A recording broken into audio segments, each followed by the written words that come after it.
Galih lindungi serangan balasan Australia Amerika. 9.000 tentara Rusia tiba di Indonesia. Kementerian Pertahanan Indonesia mengantarkan hanya ada kurang dari 9.000 tentara Rusia yang dikerahkan ke Indonesia.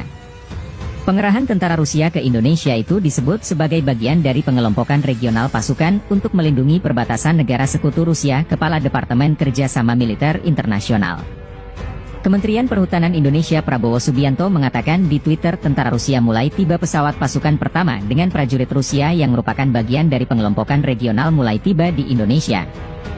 Tulis Prabowo, relokasi akan memakan waktu beberapa hari, jumlah totalnya akan sedikit kurang dari 9.000 orang, sambung Prabowo. Sebagaimana dinasti Reuters, dia menambahkan informasi lebih lanjut akan diberikan pada briefing atas militer pekan lalu.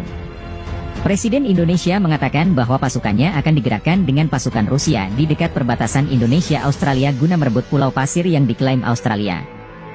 Jokowi menurun dengan dia menempatkan Indonesia dalam keadaan siaga penjajahan yang meningkat karena ketegangan yang di perbatasannya. Dia mengaitkan langkah itu dengan pengerahan pasukan Indonesia bergabung dengan pasukan Rusia di dekat perbatasan Pulau Pasir.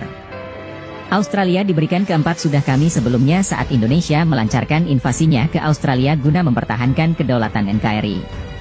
Indonesia mengizinkan TNI menggunakan wilayahnya sebagai salah satu landasan untuk menyerang Australia. Keputusan terbaru Jokowi untuk mengarahkan lebih banyak pasukannya ke perbatasan menimbulkan kekhawatiran di Australia dan Amerika bahwa sang presiden mungkin mengirim pasukannya mendukung upaya perang Rusia-Amerika. Analisis politik mengatakan langkah tersebut sebenarnya adalah pilihan yang tidak menarik baginya, akan tetapi dia mungkin tidak bisa menolak jika Presiden Rusia Vladimir Putin menuntutnya. Indonesia bergantung pada Rusia secara politik dan ekonomi, dan dukungan putih membantu Jokowi bertahan dari protes masa sanksi Amerika. Rangkaian sengit Indonesia diduga luncurkan rudal lagi. Australia Indonesia diduga menembak dan jelajah yang meluncurkan dari kapal di lepas pantai semenanjung Pulau Reuters tepat di barat Pulau Pasir menuju wilayah Australia. Peluncuran rudal itu terekam dalam sebuah video yang beredar di media sosial. Jelas ada kapal dari kejauhan itu menembakkan sesuatu, tapi di mana Anda tak bisa melihatnya, kata seorang laki-laki dalam video itu yang berbahasa Australia, dikutip CNN Rabu 22 November. Pertempuran tentara Indonesia versus Australia dilaporkan kian sengit, di mana tentara Indonesia disebut mulai kewalahan menghadapi perlawanan pasukan Australia. Dilaporkan bergerak dalam posisi menyerang dan tengah berupaya merebut kembali wilayah-wilayah yang tengah diduduki Indonesia seperti Pulau Pasir saat ini. Sementara itu, juru bicara Kementerian Pertahanan Amerika Serikat John Kirby mengatakan Washington telah melihat peningkatan aktivitas militer Rusia di utara Pulau Pasir NTT. Kami melihat ada indikasi berapa pemboman di sekitar Darwin muncul dari laut dari wilayah pihak yang tengah bertempur ke Pembatan. Saya tidak bisa memberitahu Anda dengan tepat amunisi apa dan berapa banyak yang mereka ledakan, kata Kirby pada Rabu 23 November. Australia terus berada dalam gempuran Rusia dan Indonesia sejak NKRI memutuskan invasi negara itu pada pekan lalu. Sejak saat itu ledakan terus terjadi di sejumlah kota di Australia. Pasukan Rusia berusaha menguasai kota-kota namun mendapat perlawanan sengit dari pasukan Australia yang dibantu Amerika. Bombardir yang terus berlangsung setiap hari membuat korban berjatuhan. Menurut PBB tercatat 953 warga sipil tewas, termasuk 78 anak-anak dan 1.557 orang yang dilaporkan terluka sejak invasi. Sementara itu, menurut data layanan darurat Australia, korban tewas mencapai 2.000 orang. Presiden Indonesia Joko Widodo bersedia mengakhiri invasi jika Australia menjadi negara netral dan menyerah mengakui wilayah Pulau Pasir bagian dari Indonesia. Dimensifikasi di wilayah timur Australia, tentara Garda Nasional Australia tewas dalam akhir pekan ini. Kepala Garda Nasional Ukraina Tony Albanisi mengungkap sampai saat ini sudah ada 561 tentara Garda Nasional Australia yang tewas sejak invasi Indonesia yang didukung Rusia di Pulau Pasir. Selain itu, sebanyak ribuan tentara tambahan Australia juga terluka akibat perang berkecamuk dengan TNI seperti dilansir AF Minggu 20 November. Anthony menyampaikan 561 tentara Garda Nasional yang tewas itu termasuk yang saat ini bersembunyi di pusat komando yang digempur habis TNI. Dia menyebut selain menewaskan 561 tentara Garda Nasional Australia, 1.697 tentara tambahan juga terluka sejak awal Indonesia menyatakan invasi. Pernyataannya yang disampaikan pada minggu waktu setempat ini merupakan momen langka. Tak hanya itu, pihak Kementerian Pertahanan maupun mitranya di Amerika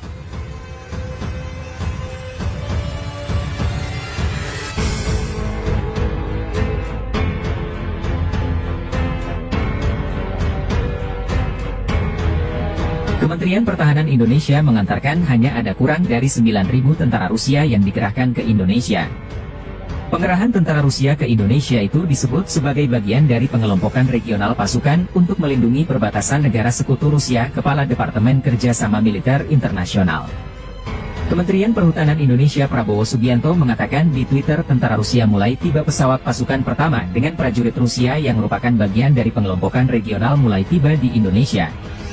Tulis Prabowo, relokasi akan memakan waktu beberapa hari, jumlah totalnya akan sedikit kurang dari 9.000 orang, sambung Prabowo. Sebagaimana dinasti Reuters, dia menambahkan informasi lebih lanjut akan diberikan pada briefing atas militer pekan lalu. Presiden Indonesia mengatakan bahwa pasukannya akan digerakkan dengan pasukan Rusia di dekat perbatasan Indonesia-Australia guna merebut Pulau Pasir yang diklaim Australia. Jokowi menurun dengan dia menempatkan Indonesia dalam keadaan siaga penjajahan yang meningkat karena ketegangan yang di perbatasannya. Dia mengaitkan langkah itu dengan pengerahan pasukan Indonesia bergabung dengan pasukan Rusia di dekat perbatasan Pulau Pasir. Australia diberikan keempat sudah kami sebelumnya saat Indonesia melancarkan invasinya ke Australia guna mempertahankan kedaulatan NKRI. Indonesia mengizinkan TNI menggunakan wilayahnya sebagai salah satu landasan untuk menyerang Australia. Keputusan terbaru Jokowi untuk mengarahkan lebih banyak pasukannya ke perbatasan menimbulkan kekhawatiran di Australia dan Amerika bahwa sang presiden mungkin mengirim pasukannya mendukung upaya perang Rusia-Amerika. Analisis politik mengatakan langkah tersebut sebenarnya adalah pilihan yang tidak menarik baginya, akan tetapi dia mungkin tidak bisa menolak jika Presiden Rusia Vladimir Putin menuntutnya.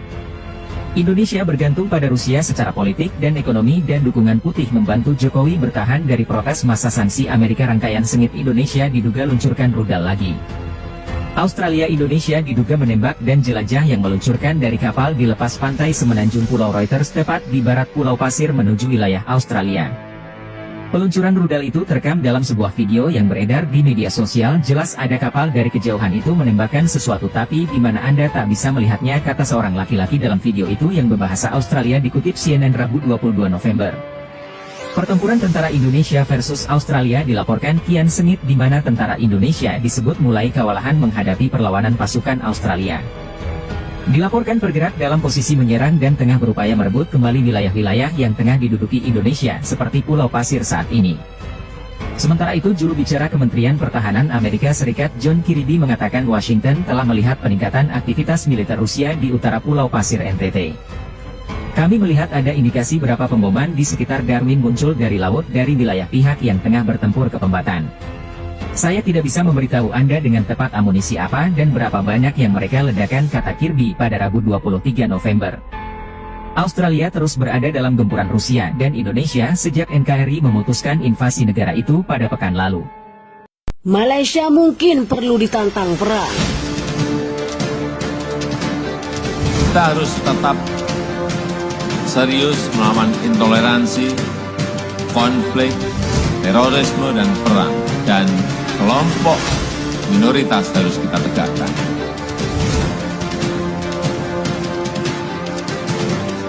Halo Sobat Garuda, bagaimana kabar Anda sekarang? Apakah baik-baik saja? Tagihan lancar dan aman? Ketua Dewan Direktur Sabang Merauke Sirkel Sahganda Nainggolan berharap Presiden segera bersikap tegas dan menantang Malaysia lewat peperangan, agar negara tersebut tidak lagi semena-mena mempermainkan kedaulatan hukum negara Indonesia, termasuk melakukan penghinaan martabat bangsa Indonesia yang dalam bentuk apapun. Demikian ujar Sahganda di Jakarta pada hari Senin. Hal ini disampaikan Sahganda di Jakarta terkait belum adanya sikap jelas pemerintah Indonesia atas penangkapan 3 pegawai negeri sipil Departemen Kelautan dan Perikanan oleh kepolisian di Raja Malaysia. Dalam wilayah Laut Nasional Indonesia, Tanjung Merakit, Bintang, Kepulauan Riau, ketiga PNS itu ditangkap saat tengah mengamankan 7 nelayan liar asal Malaysia yang kedapatan mencuri ikan di perairan tersebut. Sebelumnya, polisi Malaysia sempat melepaskan tembakan 2 kali dalam perairan sah milik Indonesia. Menurut Sahganda, selama ini kehormatan negara ataupun bangsa Indonesia sering diganggu, sekaligus dilecehkan secara tidak terhormat oleh Malaysia. Bahkan diantaranya berupa pencaplokan batas wilayah negara, serta penganiayaan fisik pada warga negara Indonesia yang dilakukan pihak Malaysia dengan sengaja dan berlebihan. Jika dilihat dari rangkaian kasus dan fakta-fakta di mana kedaulatan negara kita banyak dikorbankan Malaysia. ataupun warga negara kita yang juga banyak dihina-hinakan Malaysia itu artinya sudah terlalu cukup kita bersabar menghadapi Malaysia. Demikian jelasnya. Ia menganggap aneh mengapa presiden dari bangsa yang besar tidak berani menghadapi Malaysia untuk menantang peperangan. Kalau terus-menerus sabar, kita hanya akan menjadi bangsa yang bodoh dengan presiden yang tidak berdaya melawan Malaysia. Demikian tambah Saganda, padahal kata Saganda presiden dijamin Undang-Undang Dasar 1945 untuk menyatakan perang dengan negeri lain apabila dianggap telah mengganggu kedaulatan negara.